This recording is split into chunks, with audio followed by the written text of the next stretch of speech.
Ok, bonjour à tous, ici donc Jérémy. Je viens vous présenter un produit que j'ai eu l'occasion de tester et d'utiliser là pendant les 6 derniers mois. C'est une webcam Razer Pro 60 fps 1080p spéciale pour le streaming. Cette caméra a été équipée d'un port USB 3.0 donc qui vous permet un débit quand même assez élevé, donc toujours en 60 fps et surtout avec une colorimétrie HDR.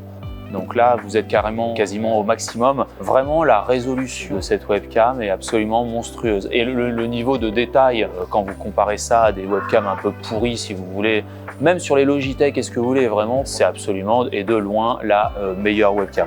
Donc elle est un peu grosse, on va la sortir. Là, on n'est plus sur les toutes petites webcams. Donc on est sur un produit comme ça. Là, alors là, évidemment, vous savez toujours ce petit embout qui vous permet de mettre de visser un petit trépied si vous le souhaitiez qu'elle soit autonome.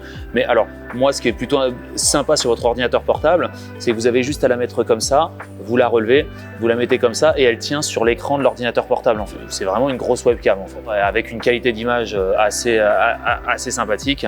Voilà, donc là, c'est la Kio Pro, hein, vous pouvez voir derrière. Donc, elle se branche avec un connecteur en USB-C. Si rien ne vous empêche, vous pouvez même enlever ce truc-là. Hein. Si vous souhaitiez enlever ça et passer sur quelque chose d'autre, vous le dévissez. Et là, avec ça, vous pouvez remplacer par un trépied ou n'importe quoi. Et vous pouvez la mettre, vous pouvez la fixer à n'importe quoi finalement.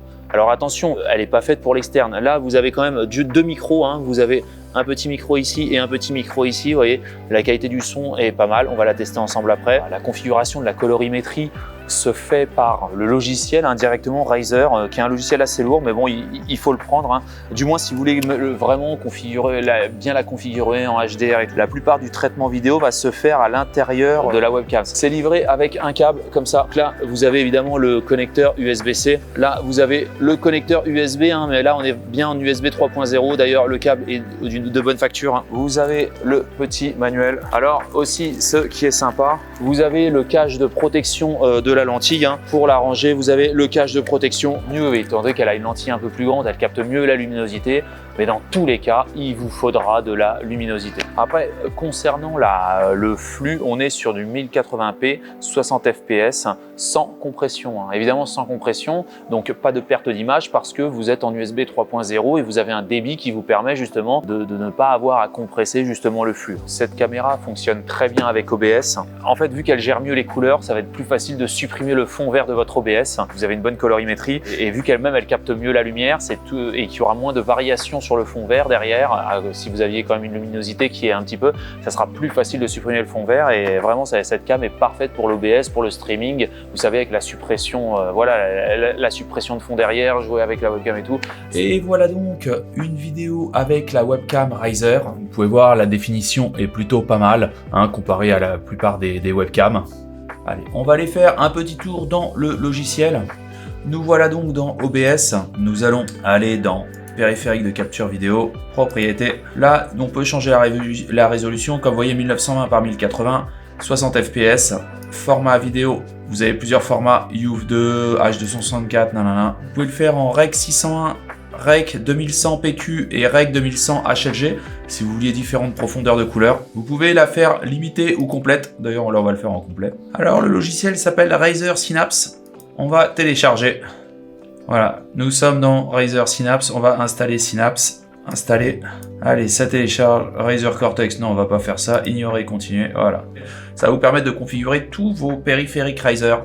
Allez, ça installe, on va exécuter Razer Synapse, on va se connecter, vous pouvez vous connecter en tant qu'invité, on s'en fout.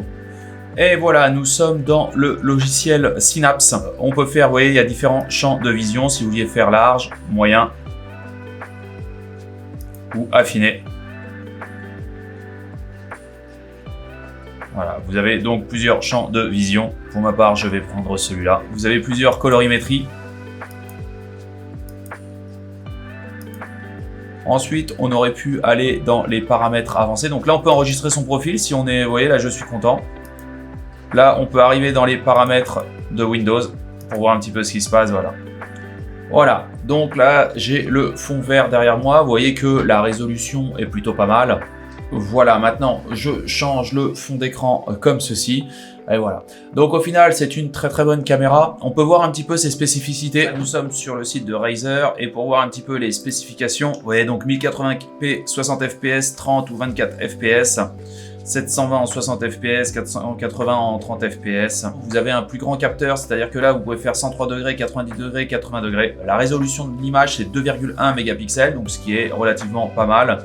Vous pouvez évidemment, le focus se met en mode auto, mais bon, ça on est plutôt habitué. Encoding, on est en USB, quand vous êtes en USB 3, vous pouvez faire en YUY2 et NV12 en non compressé, ou sinon en USB 2.0, vous pouvez faire en H264 compressé. Tout simplement pour revenir ici, hein, quand vous voulez vous mettre par exemple NV12, et ben c'est très simple. Vous allez faire comme ça, propriété NV12, voilà, on clique sur OK. Ah voilà, ça transporte si vous voulez en non compressé. Donc le câble 1,5 m. Pour les codecs audio, 16 bits 48 Hz, hein, ce qui est relativement, c'est de très bonne facture. Omnidirectionnel, moins 38 dB. Voilà, compatible Windows 8. Alors vous voyez là, ils vous disent que compatible donc OBS, XSplit. En fait, c'est compatible avec tout, hein, grosso modo. Mais c'est une très bonne caméra. Maintenant, alors à l'époque où je faisais la vidéo, j'avais dit que je l'utilisais depuis plus de 6 mois. Maintenant, bah, vu que la vidéo, je l'ai sortie 6 mois après, ça fait plus d'1 an que j'utilise cette caméra. J'en suis absolument très content. Franchement, je n'en change pas. Je n'ai absolument aucune ambition d'en changer. Écoutez, c'est tout pour cette vidéo. J'espère que ça vous a plu. Évidemment, si vous souhaitez cette webcam, je vous mets le lien dans la description si ça vous intéresse. Je vais vous souhaiter une excellente journée et je vous dis à bientôt pour de nouvelles vidéos. Salut à tous. Un grand merci pour avoir visionné cette vidéo en entier. Si cette vidéo vous a plu, n'hésitez pas à vous inscrire sur ma chaîne et à liker cette vidéo. Un petit pouce bleu fait toujours plaisir et m'encourage dans mon travail. Je vous encourage aussi à laisser un commentaire si vous avez des remarques par rapport à la vidéo ou bien à la réalisation. Merci à tous et à bientôt.